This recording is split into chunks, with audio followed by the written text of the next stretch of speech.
굉장히 부담스럽구만요. 마치 뇌물 박수 같아가지고.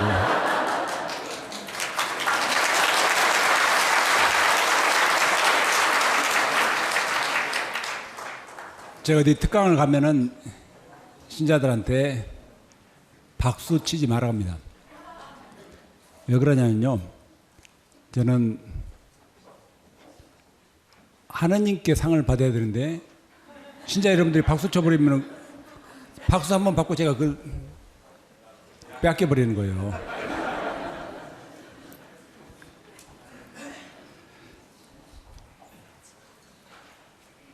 제가 사회교리가 어떻게 생겨났는지에 대해서 잠깐 짧게 말씀드렸었는데, 신앙하고 삶하고 너무 괴리감이 생겨가지고, 물론 사회가 너무 많이 발전하고 급변하다 보니까 거기에 이제 했었었는데, 우리가 신앙에 도착하라는 것은 우리 삶이 신앙하고 같아져야 됩니다. 그래서 저는 그런 생각이 들어요. 이제 두 번째 시작하기 전에 사순시기가 되고 대림시기가 되면은 우리 삶이 좀 바꿔졌으면, 사순시기 됐으니까 내가 좋아하는 커피 한 마시고 뭘 안고, 이것보다도 더 적극적인 의미로 아버지 학교 다니는 사람들이, 많은 사람들이 아버지 학교 가져가면은 막, 에이, 뭐 그런 데를 가냐고 막 했는데, 그리고 매일 술 먹고 들어오고 매일 하다 보니까 얘들이 자기를 싫어하는 거예요. 그 왕따 당해가지고 이제 아버지 학교 가면서, 자기가 얼마나 잘못 살았는지 알고, 자기가 변하니까 자식들도 변해가지고 막 이제 인기짱 아버지가 됐다는 뭐 그런 얘기도 많이 들었습니다만은, 사순식이 되면은 극기 절제하고 뭐 커피에 마시고 뭐 담배 끊고, 이것보다도 더 중요한 것은 우리의 삶이 변화돼야 되는 것입니다. 술 안 먹고 매일 밤 술 먹고 들어오는데, 술 안 먹고 들어오는 것보다도 술 안 먹고 들어와서 그 시간을 가족들이 함께 하는 거예요. 부부가 같이 함께 하고 같이 대화 나누고. 우리가 그런 삶을 산다면 얼마나 신명나겠습니까? 사순식 그렇게 살고, 또 연중식이 또 내 쪼대로 살다가 또 대림식이 오면 또 그렇게 살고, 삶이 신바람 날 것입니다. 예. 고대 그리스도인들은 과연 어떤 식으로 살았기에 세상을 변화시켰을까? 고대 그리스도인들의 정체성.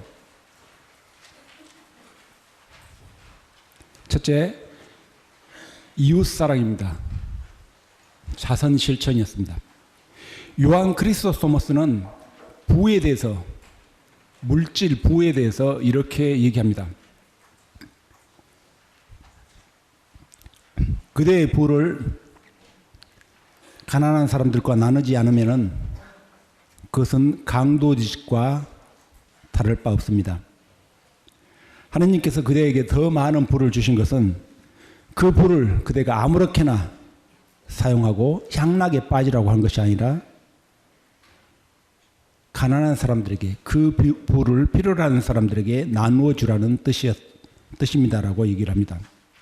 고대 교회에서는 신자들에게 여러 차례 줄기차게 얘기를 합니다. 우리를 부유하게 하기 위해서 하느님이신 그분께서는 가난한 인간으로 오셨습니다. 그래서 그리스도를 본받아서 우리는 늘 사랑의 의무, 자선의 의무를 실천해야 한다라고 권고합니다.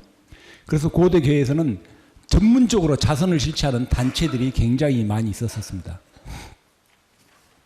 유스티누스는 148년 내지 161년경에 쓴 호교론에서 이렇게 얘기합니다.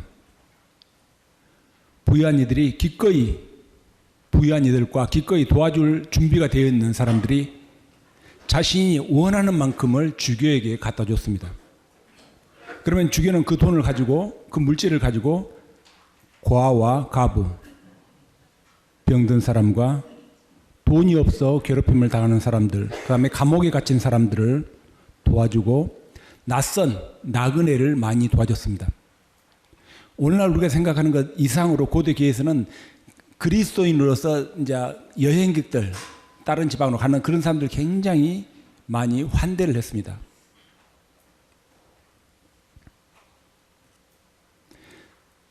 테르툴리아누스는 이렇게 얘기합니다. 우리가 기부하는 것은, 우리가 자선하는 것은, 누군가를 도와주는 것은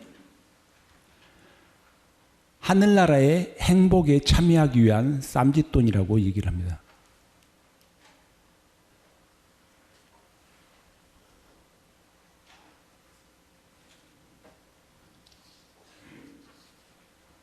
그리고 폴리카르포스는 스미르나의 주교고 그 다음에 나중에 화형당했습니다. 불에 타 죽는 순교를 당했었는데 그분이 보낸 편지에서 이렇게 얘기합니다. 고아와 가부들은 하느님의 제대이다. 우리가 고아와 가부를 돌봐줌으로써 하느님의 제대에 우리가 가까이 가가고 하느님의 제대를 우리가 장식하는 거라는 것입니다. 고아와 가부를 돌봐주는 것은 하느님 앞에서 깨끗하고 흠없는 봉사라고 야고보서에서 얘기하고 있습니다. 그러면서 고대 교회에서는 모든 그리스도교 신자 가정들은 고아들을 받아들였습니다. 많은 경우에. 그리고 그 고아들을 기르고 직업교육을 시켜서 사회에 다시 정상적인 생활을 할 수 있도록 길러줬었습니다. 3세기 중엽에 쓰인 디다칼리아에서는 이렇게 얘기합니다. 그리스도인들 가운데 고아가 생기면 소년이든 소녀이든 남자든 여자애든 형제가 없는 자식이 없는 사람들은 고아를 양자로 받아들이고 만일 아들이 있는 경우에 남자애가 있는 경우에는 여자애를 가정에 받아들였다고 합니다. 이것은 당시 고대 그리스도교가인 다른 사람들은 일부러 막 전시하고 버렸었습니다. 그리고 애를 낳아도 길거리에 버려버렸었습니다. 그런 애들을 그리스도인들은 집어다가 데려다가 자기 가족처럼 키웠었습니다. 버리는 것이, 내버리는 것이, 그 다음에 그 고아 가부들을 무시하고 멀리하는 것이 상식이었었습니다. 그런 상식을 벗어나서 그리스도인들은 다른 삶을 살았던 것입니다. 근데 우리가 이게 남 얘기니까 그럴듯하게 쉬운 것처럼 느껴지지만 오늘날 우리가 한국 사회에서 상식이라고 통용되는 거, 남자들은 그렇죠. 직장 다니면서 매일 술 먹고 늦게 들어오고 이게 상식이에요. 근데 그 상식을 거슬러서 아버지 학교 다니는 사람들이 그 술 모임에 안 나가고 가정에 충실하죠. 그렇게 한다는 것은 순교자적인 의지와 사명감을 갖지 않으면 하기 힘들죠. 그리스도인들은 그런 이 세상이 상식이라고 하는 것을 거슬러서 살아야 되는 것입니다. 1년 내내 못 산다면 적어도 사순시기, 대림시기는 그렇게 살아야 될 것입니다. 아우구스티누스는 이렇게 얘기합니다. 1600년에 살았던 최고의 2000년 교회 역사에서 가장 훌륭했던 사목자, 가장 위대했던 신학자 아우구스티누스입니다. 부자들이 하늘나라에 올라가는 길은, 그러니까 부자들이 하늘나라에 들어갈 수 있는 길은 가난한 이를 돌보는 것이라고 얘기합니다. 그러면서 그는 이렇게 얘기합니다. 돌아갈 집과 머리를 둘 곳조차 없는 가난한 이들을 업신여겨서는 안 됩니다. 사실 그들은 집을 가지고 있습니다.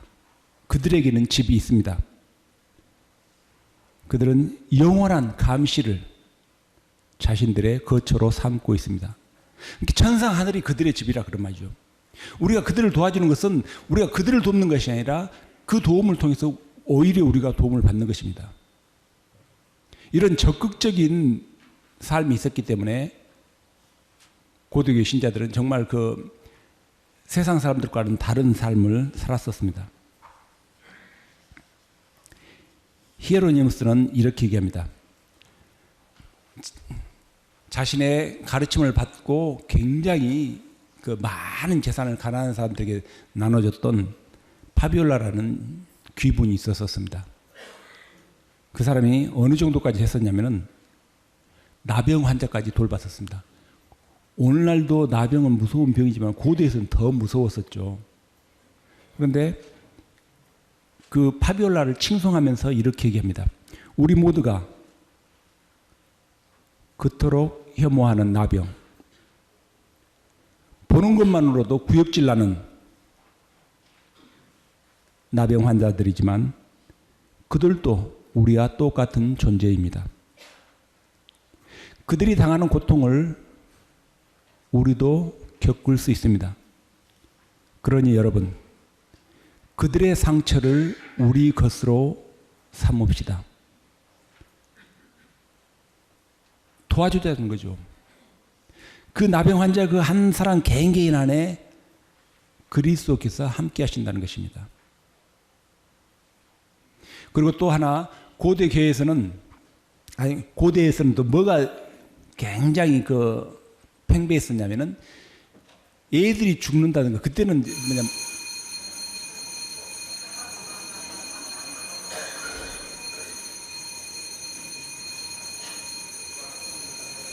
저요 그 어떤 신부님이 미사를 하면서 미사하다가 있고 막 핸드폰 막 울리고 막 전화 오고 그렇지 않습니까?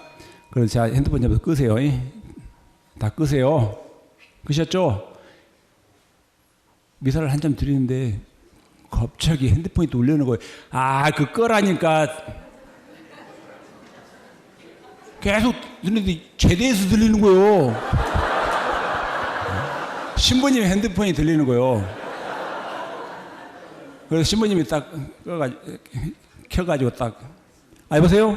하나님, 저 지금 미사 중이니까 끊으세요. 하나님만 도는 전화는 제가 받아야 되잖아요. 혹시 하나님한테 왔는 거 모르겠네요.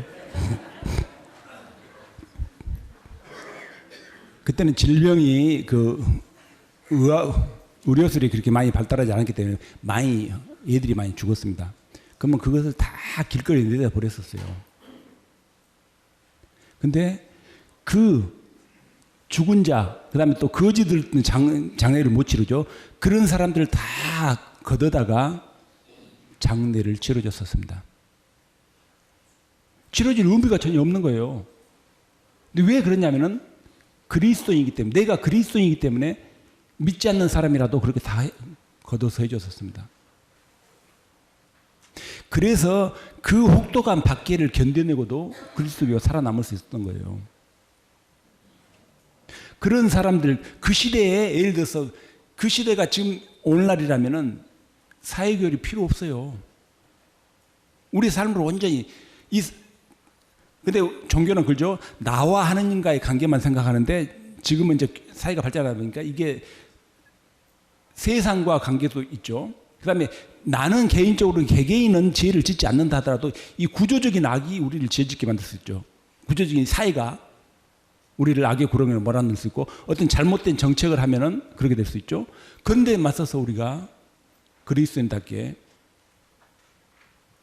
투신하고 그다음에 그런 결정에 반대할 수 있는 것이죠. 우리가 완전히 신앙과 삶이 일치한다는 말입니다. 그런데 오늘날 신앙과 삶이 너무 분리되어 있기 때문에 우리가 그런 일을 못하고 있습니다. 막시무스는 이렇게 얘기합니다. 자선은 영혼의 죄를 씻는 또 다른 방법이다. 많은 교부들이 이런 얘기를 합니다. 우리는 세례를 통해서 죄사함을 받습니다.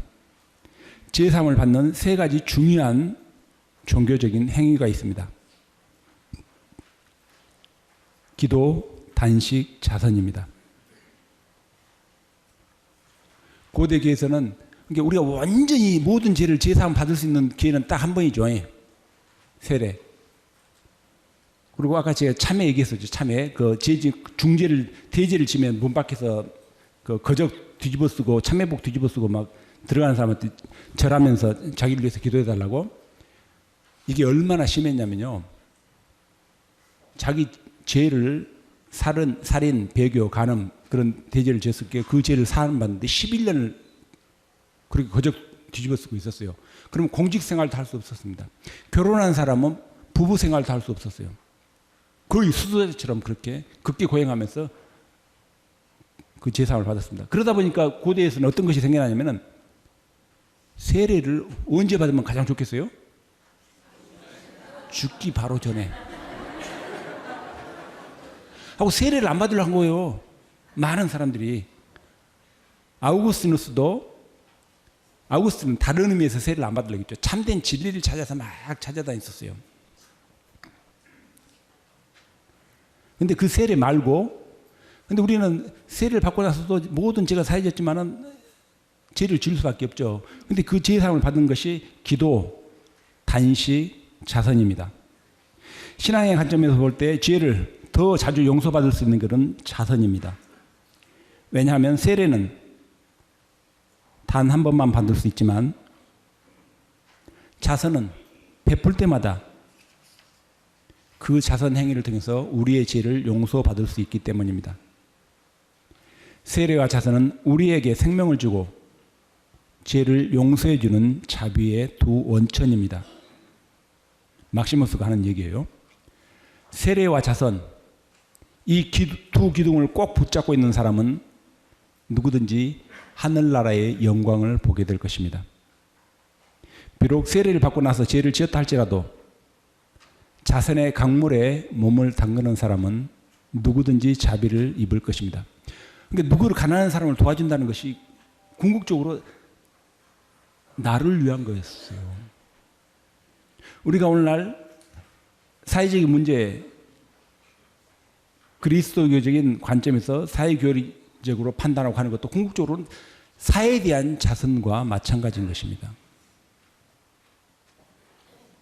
로마의 클레멘스가 고린토인들에게 보낸 편지, 우리 성경에 나오는 고린토 그 편지가 아니고요. 편지에서 이렇게 얘기합니다. 단식이 기도보다 더 낫습니다. 그러나 자선은 단식과 기도보다 훨씬 더 낫습니다.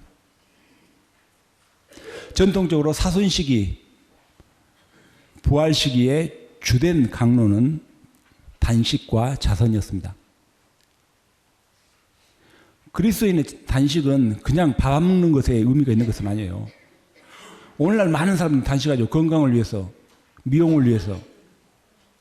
그러나 그리스도인 단식은 그게 아니죠.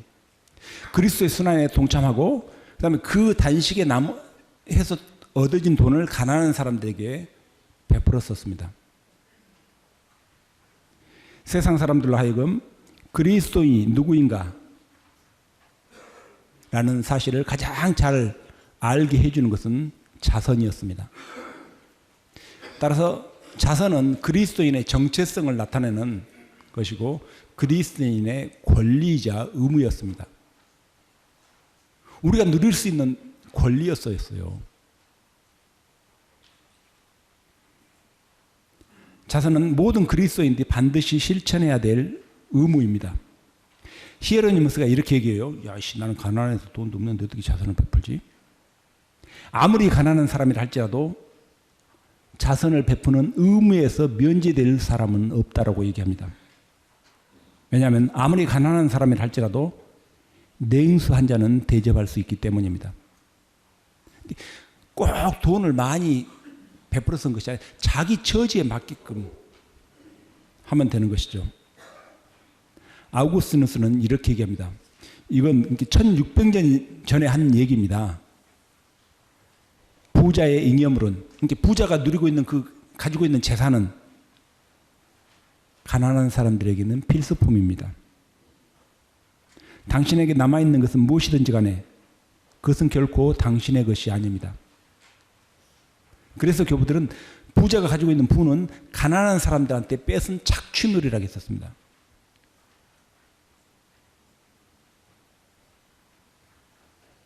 두 번째는 고대 그리스도인들의 정체성 중에 또 하나는 성서 읽기입니다. 성서를 굉장히 많이 읽었죠. 오늘날 한국교회도 성서 읽기, 성서 쓰기 붐이 일고 있지만 그전에는 성서는 주로 누구만 읽었습니까?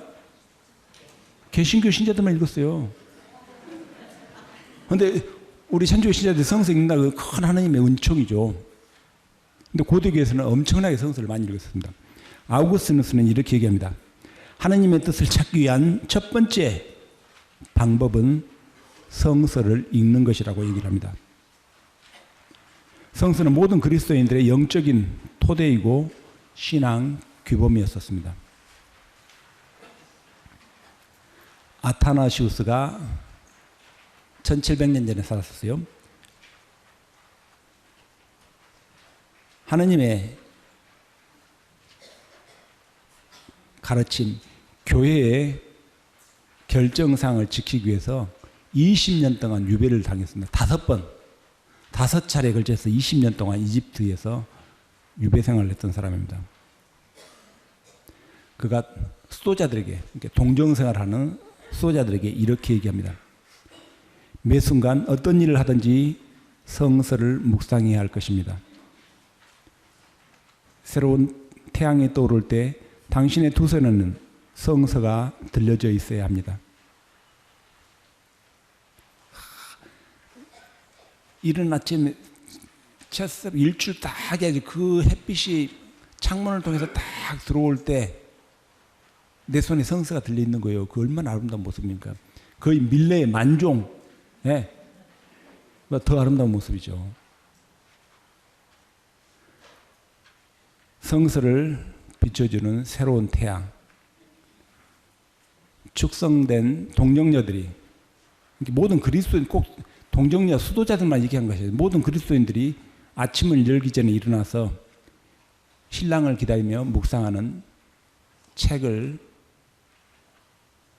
읽으려고 했을 때 거기에 햇빛이 돌아가지고 딱 비춰주는 그 모습, 우리가 그런 식으로 산다면 이 세상살이가 아무리 힘들고 어려워도 우리는 정말 참 행복에 젖어 살 것입니다. 히에로니무스는 1600년 전에 살았던 당대 최고의 신학자, 성서학자, 언어학자였었습니다. 그가 이렇게 얘기합니다. 성서를 사랑하십시오. 그러면 성서가 여러분을 보호해 줄 것입니다. 성서를 흠모하십시오. 그러면 성서가 여러분을 감싸 줄 것입니다. 근데 사실 우리 별로 성서 읽지 않죠. 요즘 본당에서 많이 읽고 있어도 우리 자매님들 많이 쓰고 하지만 남자분들은 바쁘죠. 여러 가지 술 먹어야 되지 뭐 해야 되지. 항상 성서를 읽으십시오. 아니 성서가 당신의 손에서 떨어지는 일이 있어서는 안 될 것입니다. 고대 교회에서 이렇게 살았어요. 이 히에로니무스, 에로니무라고도 하죠. 얼마나 대단한 사람이냐면은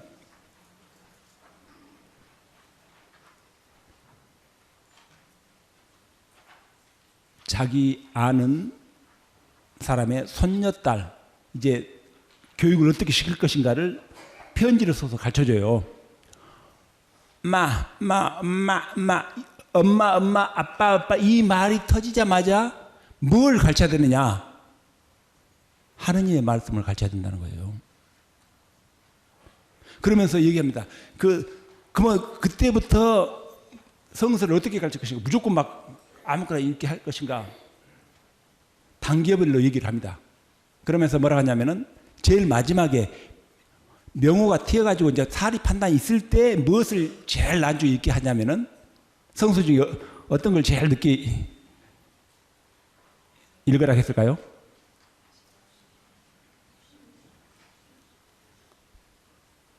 한자 가르쳐줘요, 한자만.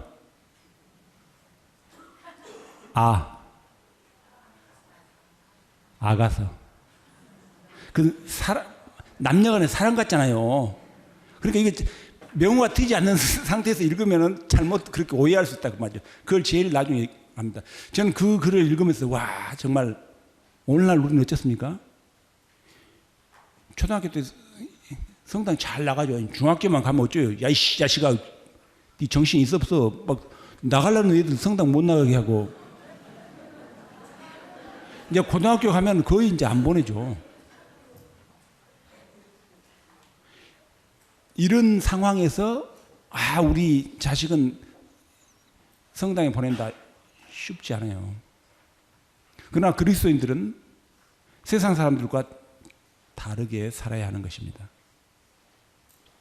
그리고 성서를 모르는 것은 그리스도를 모르는 것입니다. 이 말은 최근에 많이 들어보셨죠? 히에로니무스가 동정녀들에게 다시 이렇게 얘기합니다. 자주 성서를 읽고 그대가 할 수 있는 이상으로 성서를 암기하십시오. 성서를 손에 쥐고 잠이 들어 화들짝 깰 정도로 거룩한 책장이 졸음에 꾸덕이는 그대의 얼굴을 받쳐줄 때까지 기도하고 있습니까? 성서는 신랑에게 말을 건네는 것입니다. 성서를 읽습니까? 그것은 그대에게 말씀을 건네시는 그분을 경청하는 것입니다. 얼마나 아름다운 표현입니까? 야, 이거 성서 읽다가 이게 잠들어가지고 활짝 놀라서 깼는데, 그런데 2000년 교회 역사에서 그렇게 사는 사람들이 고대교회는 엄청나게 많았었어요. 오늘날 우리는 그러지 않죠. 오늘날 우리들은 주로 이제 이건 우리 남자분들한테 해당되는 거의 없고 여자분들한테 해당돼요. 주로 하는 것이 뭡니까? 텔레비전 보잖아요. 텔레비전. 누구누구 뭐 삼각관계 못 관계. 텔레비전 보지 마세요.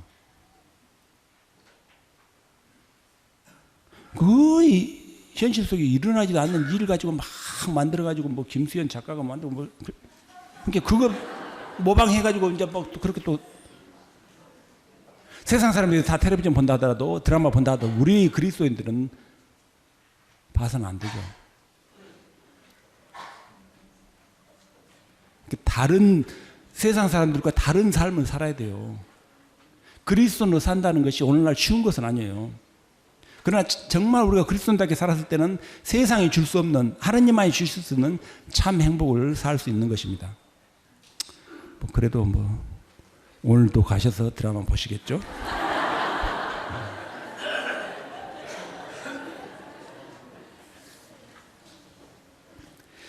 히에로니무스는 그 후대 사람들, 그리고 당대 사람도 성격이 개팍했다고 합니다. 남을 칭찬을 못했어요. 근데 제가 봤을 때는 긍정적으로 보면은 뭐냐면 히에로니무스는 굉장히 열심히 살았습니다. 자기보다 더 열심히 사는 사람이 없었습니다. 예를 들어서 박지성이가 칭찬하려면은 자기 정도 된다든가, 그렇지 않으면 자기보다 더 축구를 잘하는 사람을 칭찬해야지, 뭐 동네 축구하는 사람 칭찬할 수는 없죠. 그러니까 좀 모든 사람들이 자기보다 훨씬 못 살기 때문에 칭찬을 안 했었어요. 근데 그런 것을 보고 이제 개팍했다 하는데, 그랬던 그가 자신의 제자 네포티아누스를 극찬합니다. 그는 열심히 성경을 읽고 이를 고이고이 되새김으로써 자기 마음을 고스란히 그리스도에 관한 도서관으로 만들었다. 저는 이 말을 듣고 울었습니다. 야,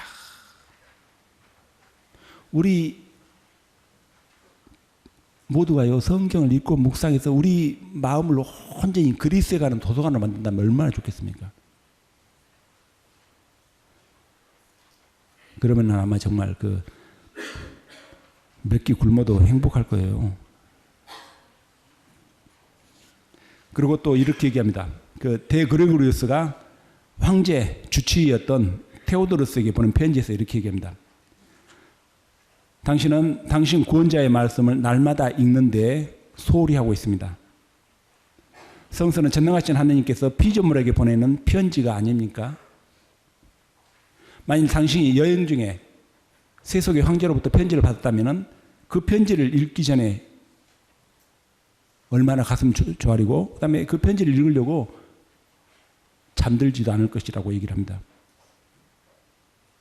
마찬가지로 만물의 창조주신 하느님께서 당신에게 보낸 그 편지는 왜 읽는데 소홀히 하느냐고 묻고 있습니다. 황제 주치의 되면 굉장히 바쁘겠죠. 여러 가지 이제 올라갈 수 있는 벼슬까지는 최고로 올라갔겠죠. 그랬던 사람에게도, 그러나 그 세속적인 것보다도 그리스도인으로서 소홀히 산다면 아무 의미가 없다는 것이죠. 그리고 또 그는 얘기합니다. 가정에서도 열심히 성경을 읽으십시오. 그래서 여러분들도 성경을 많이 읽으셨으면 좋겠습니다. 그 다음에 세 번째, 올바른 단식. 대르오 교황이 1600년, 700년 전에, 아니 1800년 전, 아니 1550년경에 살았던 사람인데요. 단식은 그리스도의 순환과 십자가에 동참하는 것이라고 얘기를 합니다. 그러면서 올바른 단식에 대해서 얘기합니다. 만일 우리가 단식을 하면서 우리의 삶이 완전한 절제에서 오는 순결함과 동떨어졌다면, 완전하게 순결하게 살지 못한다면 불신자들로부터 비난을 받아 마땅합니다. 단식의 핵심은 음식을 절제하는 데 있는 것이 아닙니다. 만일 마음이 불의에서 벗어나지 못한다면, 혀가 악담을 퍼붓고 온갖 나쁜 일을 한다면 아무리 단식을 한다 하더라도 아무런 결실을 맺지 못할 것입니다 라고 얘기를 합니다. 그러면서 대레오 교황은 그리스도인의 단식에는 반드시 물질적인 음식의 단식과 영적 단식이 수반되어야 한다고 얘기를 합니다. 그러면서 교황은 그렇게 얘기합니다. 아무리 곧 죽어가는 환자를 할지라도 단식은 할 수 있다고 합니다. 육체적인 물질적인 음식의 단식은 못하죠. 60세 넘어간 단식할 의무가 없죠. 그러나 악행의 단식은, 죄의 단식은 할 수 있다는 것입니다. 죄를 끊어버리는 것이, 악을 끊어버리는 것이 영적인 단식인 것이죠. 우리가 영적인 단식을 하지 않는다면 아무 의미가 없죠. 우리가 교회법이 정하니까 사순식이, 옛날에는 단식이요 40일 동안 단식이에요. 40일 동안. 오늘날은 뭡니까? 금요일 단식 1년에 뭐 몇 번 안 쳐 단식. 정말 오늘날 우리는 거저 먹기로 신앙생활하고 있어요. 레오 교황은 사순시기를 맞아 단식을 하는 지금이야말로 더욱더 자비의 행위들로 열심히 완덕의 길로 나아가야 할 때라고 강조하고 있습니다. 매일 단식해야 하는 사순시기는 슬프고 괴로운 시기가 아니라 파스카 신비에 동참하는 정말 기쁜 시기인 것입니다. 생각해 보세요. 우리가 여러분 아주 오래된 일이지만 연애할 때 연애할 때 얼마나 설레는 마음으로 만나러 갑니까? 그때 누가 의무감으로 나 미치겠네 오늘 만나기 싫은데 하고 간 사람 하나도 없죠. 사순시기 하는 단식도 마찬가지예요. 정말 설레는 마음으로 단식하고, 그 육적인 단식뿐만 아니라 영적인 단식, 악행을 꺼내버리고 뭐 했으면 좋겠습니다. 그리고요, 단식에 대해서 이렇게 합니다. 물이 불을 끄는 것처럼 자선은 죄를 없앤다. 셀의 물과 참외의 눈물이 죄를 씻어주지만 자선도 죄를 없애준다라고 얘기를 합니다. 그리고 또 교부들은 이렇게 합니다. 먹는 것이 해로운 것은 아닙니다. 그러나 과식을 하는 식탐은 해로운 것입니다. 마찬가지로 술을 적당히 즐기는 것은 나쁜 것이 아닙니다. 그러나 고주망태가 되거나 그로 인해서 무절제한 행동으로 영의 판단을 흐리게 하는 것은 나쁜 것입니다. 그런데 우리는 술에 대해서 굉장히 좀 너무 잘못 먹는 사람 많이 있어요. 신학생들도 보면은 막 끝장을 봐보려는 사람들이 많이 있는 거죠. 그게 한국 문화거든요. 요즘 여러분들 신문 보면은 뭐냐면 뉴스 들으면 대학가 MT 뭐 해가지고 막 죽지 않습니까? 우리 대한민국 사람도 왜 그런가 모르겠어요, 정말.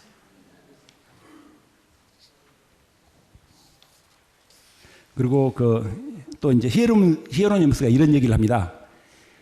당신이 이틀이나 사흘 동안 단식했다고 해서 단식하지 않는 사람보다 더 낫다고 생각하지 마십시오. 당신은 단식하면서 분노에 사로잡혀 있었으나 다른 사람은 음식을 먹었지만 온화한 성품을 지니고 있었습니다. 당신은 다른 사람보다 말다툼을 하면서 정신적인 괴로움과 육체적인 배고픔을 참아냈지만, 단식을 했지만, 그렇죠? 다른 사람들은 적당히 먹으면서 하나님께 감사를 했었습니다. 밥을 먹느냐 안 먹느냐 이것이 중요한 것이 아니라 더 중요한 건 뭡니까? 우리의 마음을 깨끗하게 하는 거예요. 옛날에는 목욕을 한 달에 한 번, 그렇지 않으면 뭐 서울 때, 추석 때 했죠. 오늘날은 그 매일 하지 않습니까? 목욕만 하지 말고 우리 영혼의 마음에 좀 때 좀 뵙겠으면 좋겠습니다.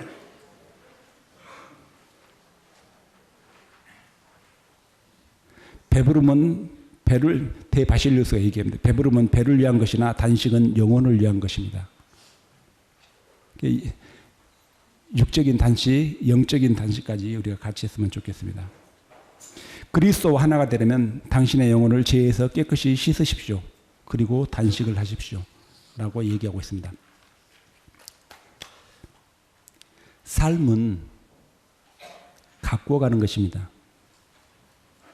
행복도 갖고 가는 것입니다.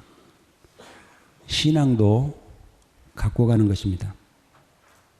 봄 되면 여러분들 그 꽃집에 가가지고 2,000원짜리, 3,000원짜리 그 조그마한 화분 하나 사줘. 화분 사가지고 와가지고 그냥 그 신발장 위에 딱 내팽개치는 사람 아무도 없어요.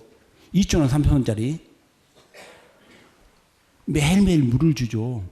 막 그 꽃을 보고서. 우리의 삶은 2,000원짜리, 3,000원짜리도 못 돼요. 그 하찮은 화분에 지극정성하면서 우리의 삶에 대해서는 전혀 관심을 갖지 않습니다. 우리 신앙에 대해서는 전혀 관심을 갖지 않습니다.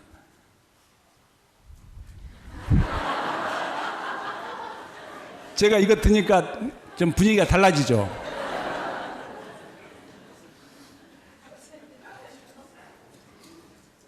우리의 신앙은 이 장미꽃만 또 못해요. 이 꽃 하나 드니까 분위기가 달라지지 않습니까? 근데 우리 삶이 그리스도인 우리 삶이 달라지지 않는다면 우리는 장미꽃보다 못한 신앙생활을 하는 거예요.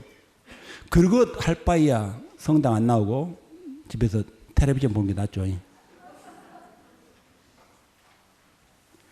가을이 되면은 한반도가 아름답게 물들죠. 단풍이 들죠.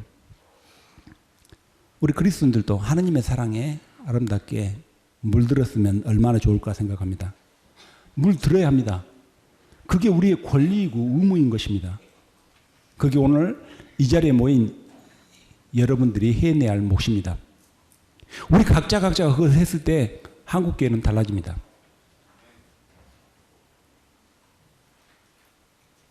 과연 우리는 얼마나 그리스도의 사랑에 물들었는가. 우리가 그리스도 사랑에 물드는 그 자체가 토착하예요.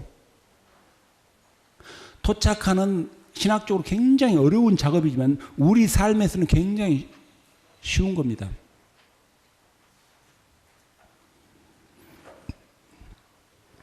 이게 무슨 꽃이에요? 호박꽃 아니죠? 장미꽃이죠? 우리는 보고 알아요. 보고 장미꽃이다. 근데 생각해 봅시다. 우리가 길거리 가면서 우리의 행동을 보고 세상 사람들이 저 사람 그리스도인이다라고 얘기하겠습니까? 정말 부끄러운 것이죠. 세상 사람들이 이걸 보고 장미꽃이라고 하는 것처럼 우리의 삶, 우리의 행동을 보고 그리스도인이라고 했을 때 우리의 삶은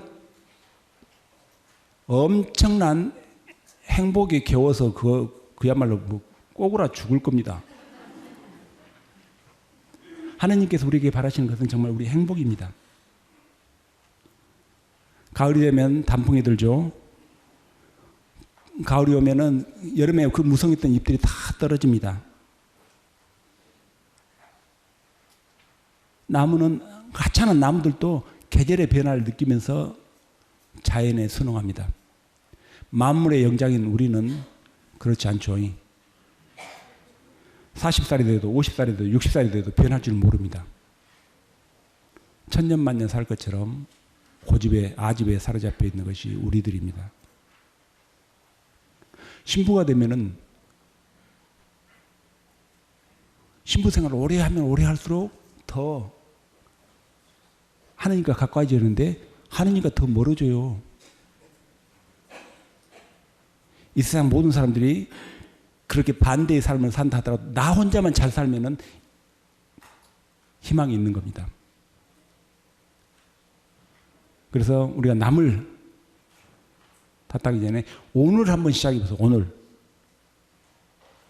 오늘 하루 하고 작심삼일이라 해서 오늘 하고 내일 모레 돌아오고 하면 되면은 또 시작하는 거예요.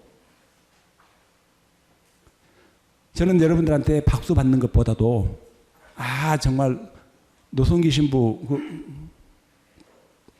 특강 듣고 내 삶이 변했다.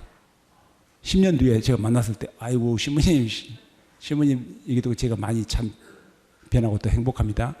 그것보다도 더 좋은 곳이 어디 있습니까? 우리 모두 그런 삶을 살았으면 좋겠습니다. 예. 이상 그리고 하나 여기 있다 하나 아주 고대인들이 그리스도인의 정체성이 무엇인지 얘기합니다. 익명의 저자가 쓴 그 귀족한테 보낸 편지에 썼습니다. 그리스도인이 세상 사람들과 구별되는 것은 그들의 출신지가 다르다거나 이상한 언어를 사용한다거나 특별한 옷을 입고 있기 때문이 아닙니다. 그리스도인들은 육신을 지니고 있을 때 육신을 따라 살지 않습니다. 그들은 지상에 살고 있으나 하늘나라의 시민입니다. 그들은 모든 사람을 사랑하지만 모든 사람들은 그들을 박해합니다. 그들은 가난하지만 많은 사람들을 부자로 만들어주며 갖고 있는 것이 아무것도 없지만 사실 모든 것을 갖고 있습니다. 그들은 경멸을 당하지만 이런 경멸 가운데서도 하느님의 영광을 봅니다. 굴욕을 당하지만 그 굴욕을 통해서 영광을 받습니다. 그리스도인들은 사람들로부터 저주를 당하면서도 오히려 그들을 축복해주고 모욕을 당하면서도 오히려 그들을 존중해줍니다. 착한 일을 하고 있는데도 그리스도인들은 흉악범처럼 벌을 받으면서 죽어갑니다. 그 죽음을 통해서 그리스도인들은 생명을 얻습니다. 그래서 그 죽음을 그리스도인들은 기쁘게 달게 받습니다. 세상 사람들은 그리스도인들을 박해합니다. 그러나 그들이 왜 그리스도인들을 박해하는지 자신들은 그 이유를 모릅니다. 이게 고대 교회에서 그리스도인들이 살았던 삶입니다. 우리도 그런 삶을 살았으면 좋겠습니다. 감사합니다.